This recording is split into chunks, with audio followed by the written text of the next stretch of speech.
in the letter of James, in chapter 1, verses 9 through 18. Let the lowly brother boast in his exaltation, let the rich in his humiliation.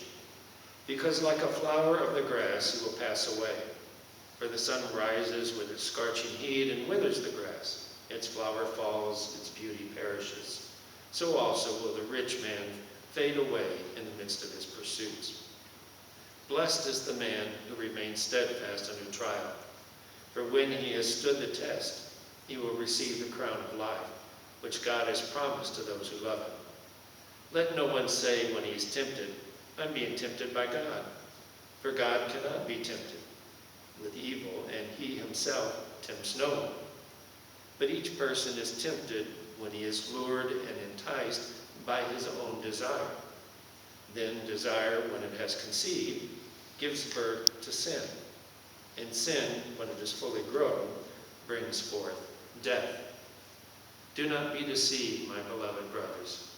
Every good gift and every perfect gift is from above, coming down from the Father of lights, with whom there is no variation or shadow due to change. Of his own will, he brought us forth by the word of truth, that we should be a kind of first fruits of his creatures. May God add his blessing to the reading of his word. You've probably heard that old saying about prayer, be careful what you ask for, you just might get it. I hate that saying.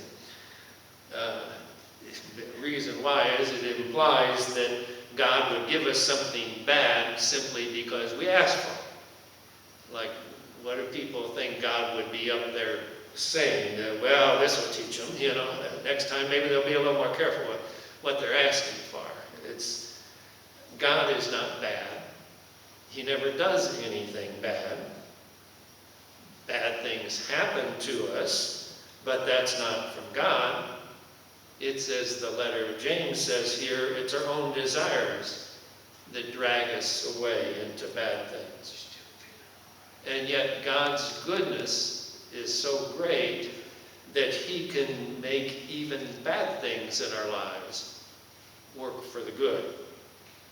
And I think if we could see everything with a bigger scope from the perspective of God, we would see that he's doing good constantly, not just in our life, but everywhere in the world around us. That's what our text lifts up as James is pointing us to this broad scope or perspective. He starts out by applying the rich and poor. He says being rich or poor seems like a big thing now, but there's no riches like the riches we think of now in eternity. There's no inequalities where some people have more of something and other people have less of something. And so that's why James says, and instead of using the word poor, he says lowly or humble. Let the humble boast in his exaltation, and the rich in his humiliation. So the one who has less now, let him boast that he's going to be lifted up higher.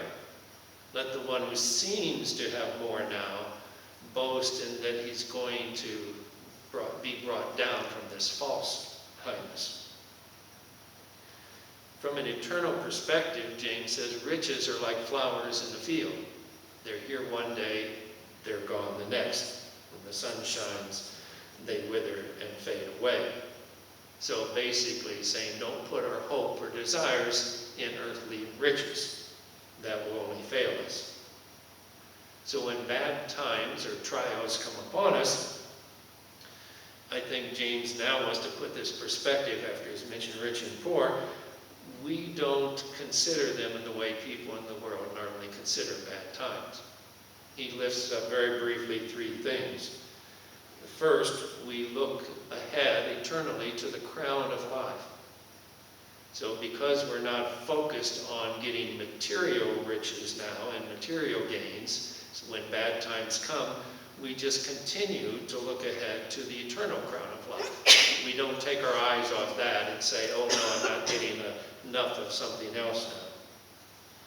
Secondly, in the here and now, as we mentioned in last week's sermon, we see that the tested character of faith shines all the brighter through our trials. And last week we talked more about that and how it's not the good times, but especially the bad times, that's showing the world the sufferings of Christ for their sake. And so that's a good thing, that it shines brighter even in our bad times. And third, the morning emphasizes more today, when we have bad times, we don't attribute the badness of the trial to God. When it says God can't be tested and he doesn't test others, I think that's basically saying that wickedness has nothing to do with God, and he never acts wickedly towards anyone else. Instead, we should attribute the badness, if we have to attribute it at all, to our own desires. And he uses this image that a desire gets conceived within our heart, then it's given birth in our actions as sin. And then when that action is fully formed and grows up completely, it has all the bad effects of sin leading up to the final effect of death. In contrast to all of that, conceived desire, sin, and death, God gives only good and perfect gifts, even if we don't understand the gifts he's giving are good at the present moment. The reason they're good and perfect, he says, James says, is because everything in him is light and goodness. He never changes. There's not a shadowy bad side of him somehow that just comes out during our bad times and he's treating us wrong. He's always treating us good, even in the midst of our trials. And so he says we've been made disciples of Jesus by his truth, the word of truth. We're like a first fruits for the rest of humanity, showing the world God's truth by how we behave through trials. The way we behave in our bad times shows the rest of the world God is good, and God always does good things and never does bad. Let's hear how a woman named Marlene Thompson first heard about this truth of God's goodness through a friend named Helen. On the one hand, she said her and Helen were quite a bit alike. Both of them were from Scandinavian descent. They both had high-achieving husbands. Each of them had an only child, and that child was a son, and they had a lot of mutual friends. But on the other hand, she said there was a great difference. Helen had hope. I didn't, Marlene said. No matter what the crisis, she would shrug and smile and say, things will get better, I know. She was always looking ahead to some goodness that God was going to bring out of a trial. Marlene noticed, in contrast, my life always seemed more tumultuous than Helen's. They eventually started going on long walks together, and she would confide to Helen the bitter stories of my unsettled childhood, and also the fears of her adult life. Fears of being abandoned once again, that somehow I would end up being unwanted and alone. Helen's life was different, though. She looked delicate on the outside, but she exuded a strength that seemed to come from within. Whenever we were together, she calmed my fears, and she made me feel strong. This in spite of the fact that Marlene's life seemed to be splintering apart. Her father-in-law had just died of cancer. Her sister developed brain cancer. Her marriage of 20 years was crumbling. She had no hope that things would get better. So Helen stopped by one day, worried about Marlene falling into a depression. Now Marlene hadn't told her, but they lived next to a river, and on several days, Marlene had this thought about just walking into the river and letting herself sink to the bottom without trying to come up again. And so here was Helen on this day. Marlene, you've been in my thoughts lately. I can't stay long today, but I wanted to leave this little gift with you. So Marlene started opening a beautifully wrapped gift, and then She tried to hide her disappointment when she saw that the gift was a Bible. "Just what I need to get me through these horrible days," she lied. Marlene's actual thoughts in her head were, "Why would I want a Bible? I knew as much about God as I cared to. Look at the 41 miserable years he's given me." As soon as Helen left that day, she threw it into a drawer and forgot about it. Well, about a year later, Helen passed away from an illness. Marlene's life continued that downward spiral. She had a stroke. That sister who had the brain cancer died from the cancer. The sister's 2 kids were both troubled teens. They came and lived with Marlene now. Debts mounted, and finally her husband left home. 3 months after that, Marlene longed to die. She began looking for pills that she knew were somewhere in the house.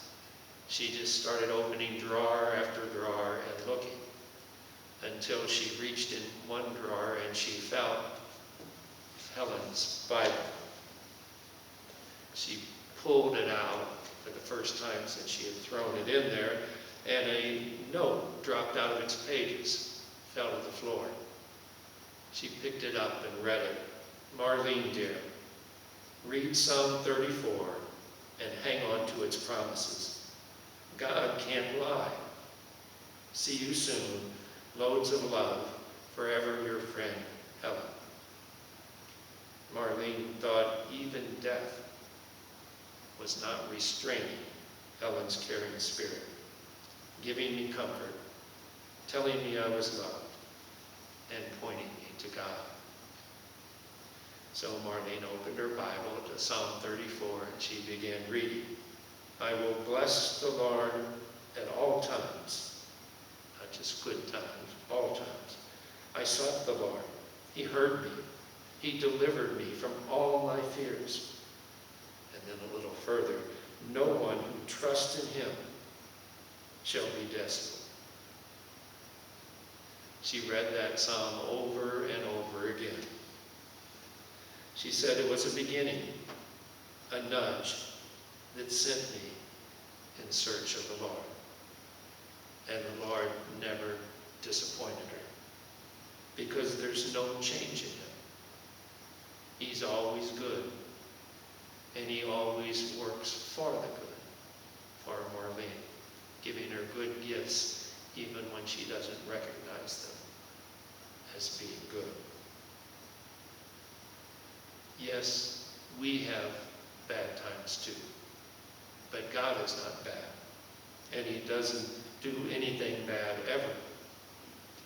Pursuing our desires may work against us, but God never works against us.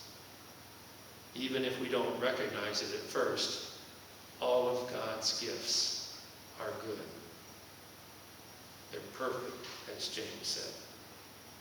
So may the tested character of our faith shine out to those around us brighter through our trials. So may others be able to see through them the goodness of God by the way we endure bad times. And then they too will know God only gives